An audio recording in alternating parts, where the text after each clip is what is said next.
Le ministre, porte-parole du gouvernement guinéen, bonjour. Bonjour.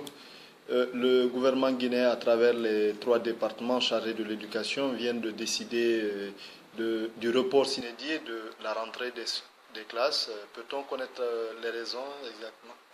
Alors, il s'agit de prendre en compte, pour nous, responsables de l'éducation en Guinée, les paramètres qui sont contenus dans la déclaration d'urgence sanitaire nationale, les directives des organisations chargées de la lutte contre le virus Ebola et tout ce qui concerne le bon fonctionnement de nos établissements pour préparer une rentrée sécurisée et pour éviter que l'école ne serve de virus, de propagateur de virus Ebola à l'échelle nationale. Donc d'abord veiller sur la sécurité des enfants, prendre les mesures nécessaires pour le déroulement des cours en toute sérénité et adapter le programme du calendrier national des cours, des examens, de la rentrée aux réalités qui sont nées de cette épidémie. Est-ce qu'on peut avoir une idée sur la date pour la rentrée des classes? Nous espérons qu'elle sera la plus proche possible pour éviter de totalement déséquilibrer le rythme des cours et de se retrouver avec des retards trop grands rattrapés.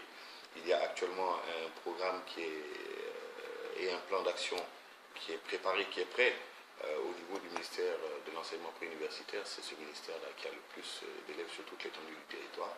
Nous allons le partager, les cadres vont le partager, l'amender, l'améliorer pour que d'ici fin de semaine prochaine, on ait une vision assez claire de la date de la rentrée, comment elle va se faire et comment l'année scolaire va se dérouler.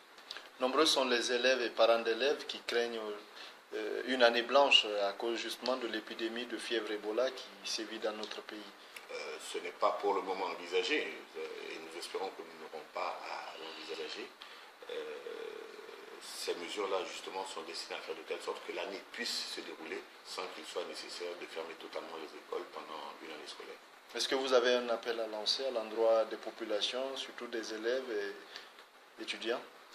Garder le même comportement qui nous a permis à un moment donné d'arriver à pratiquement moins de 5 cas sur toute l'étendue du territoire, prendre en compte quand même la gravité de la situation en étant très prudent, en observant les règles d'hygiène et de sécurité.